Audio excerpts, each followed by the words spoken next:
জায়গা থেকে জল নামলেও এখনো জলমগ্ন ঘাটাল সহ পশ্চিম মেদিনীপুরের বহু এলাকা। আরামবাগে কমেছে জল, তবে পরিস্থিতি এখনো পুরোপুরি স্বাভাবিক নয়। আকাশে দুর্যোগের মেঘের আশঙ্কা।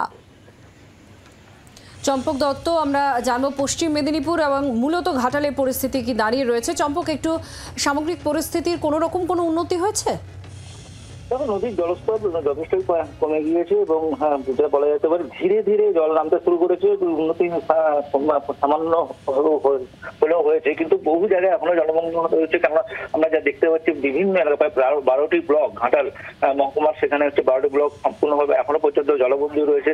ঘাটালের যে পৌর এলাকা, সেই পৌর এলাকাও কিন্তু বেশ কিছু ওয়ার্ড এখনো জলমগ্ন রয়েছে। সেখানে নৌকা করে হচ্ছে, এখনো নৌকা দিয়ে ভরসা হচ্ছে মানুষের।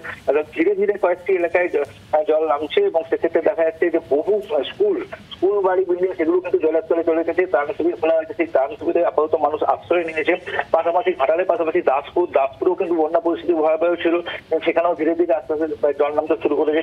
পাশাপাশি চন্দ্রকোনা এবং কেশপুর, এই দুই জায়গাতে এখানেও কিন্তু ধীরে ধীরে জল নামছে। তবে যেক্ষেত্রে ঘাটাল, যেখানে বলা যায় যে ঘাটাল কিন্তু এখনো পর্যন্ত কিন্তু অন্তত মানে জলের পরিমাণ সেভাবে কিন্তু কমেনি, কেননা বিভিন্ন জায়গায় কিন্তু জলবন্দী অবস্থায় মানুষ রয়েছে এবং সেখানে ক্যাম্প খোলা হয়েছে প্রশাসনের পক্ষ থেকে। আমরা দেখতে পাচ্ছি বিভিন্ন জায়গায় সেখানে ত্রাণ দেওয়া হচ্ছে, নৌকো করে গিয়ে যেসব গ্রামগুলো জলবন্দী হয়ে রয়েছে সেই সব গ্রামে সেখানে খাবার পাঠানো হচ্ছে এবং পাশাপাশি জলও সেখানে পাঠানো হচ্ছে। এমন পরিস্থিতি কিন্তু এখনো পর্যন্ত ঘাটাল হয়ে রয়েছে। সামান্য উন্নতি হয়েছে বলা যেতে পারে। সেক্ষেত্রে প্রায় 4 থেকে 6 ফুট পর্যন্ত জল ছিল, সেখান থেকে 1.5 ফুট মতন জল নেমেছে বলে এখন তো জানা যাচ্ছে। তবে আবার নতুন করে যে আশঙ্কা হচ্ছে বৃষ্টি হয়, এক্ষেত্রে বৃষ্টি যদি হয় সেক্ষেত্রে কিন্তু আবারও ভয়াবহ পরিস্থিতি যেতে পারে, এমনটাই কিন্তু মনে করা হচ্ছে। ধন্যবাদ আপাতত চম্পক। আরামবাগের ছবিটা ঠিক কি রয়েছে? দিব্যেন্দু সরকার রয়েছেন আমাদের সঙ্গে টেলিফোনের প্রতিনিধি। দিব্যেন্দু, আরামবাগ সেখানে জল কমতে শুরু করেছে, স্বাভাবিক ছন্দে কি ফিরেছে আরামবাগ? না দেখো, প্রায় স্বাভাবিক ছন্দে ফিরেছে বলে বলা যায় না, কারণ জল কমলেও কিন্তু মানুষের দুর্ভোগ, কিন্তু চরমে দুর্ভোগ। কারণ যে সমস্ত মাটির বাড়িগুলো পড়েছে সেই সমস্ত মাটির বাড়িগুলো তারা উঁচু জায়গায় এসে বসবাস করছে, তাদের কাছে ত্রাণ পৌঁছায় নেই, তাদের কাছে খাবার পৌঁছায় নেই এবং সবচেয়ে বড় কথা তারা আশ্রয়স্থলটুকু হারিয়ে ফেলেছে। কারণ যে বাড়িগুলো এখনো পর্যন্ত বেঁচে আছে সেগুলো হয়তো কঙ্কাল ছাড়, অর্থাৎ মাটির বাড়ি, বাঁশের তৈরি বাড়িগুলো একদম যখন জল নেমে যায় তখন আরো হুড়মুড় হয়ে পড়বে। এবং সবচেয়ে বড় কথা যে আরামবাগের বা পুরসভার জল নামলেও মানুষ এখন সেই উঁচু জায়গায় রাস্তার উপরে আছে, কিন্তু তাদের কাছে পর্যাপ্ত খাবার দাবার তার পৌঁছায়নি।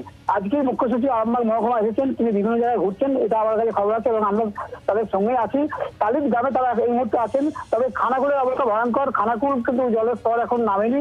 বিভিন্ন জায়গায় মালখানা, পানচুরি, রাজাটি, নন্দপুর সহ বিভিন্ন নিচু এলাকাগুলো কিন্তু এখন পরিস্থিতির দিকে নজর রাখো। দিব্যেন্দু আমাদের প্রতিনিধি আরামবাগের পরিস্থিতি জানাচ্ছিলেন, একটু আরামবাগের পরিস্থিতি উন্নত হয়েছে। এবার উদয়নারায়ণপুরের দিকে একটু নজর রাখবো। আমাদের প্রতিনিধি সুভাষিস আমাদের সেই বিষয়ে আপডেট দিচ্ছে। সুভাষিস, কোনো উন্নতি হয়েছে পরিস্থিতির?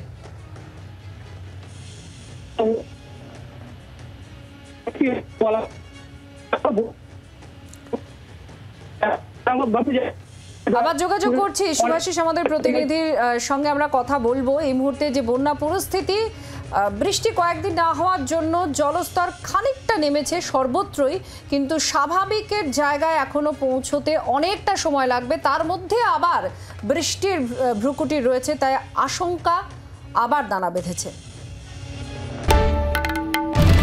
বাংলার আওয়াজ, বাঙালির আবেগ, জি 24 ঘন্টা।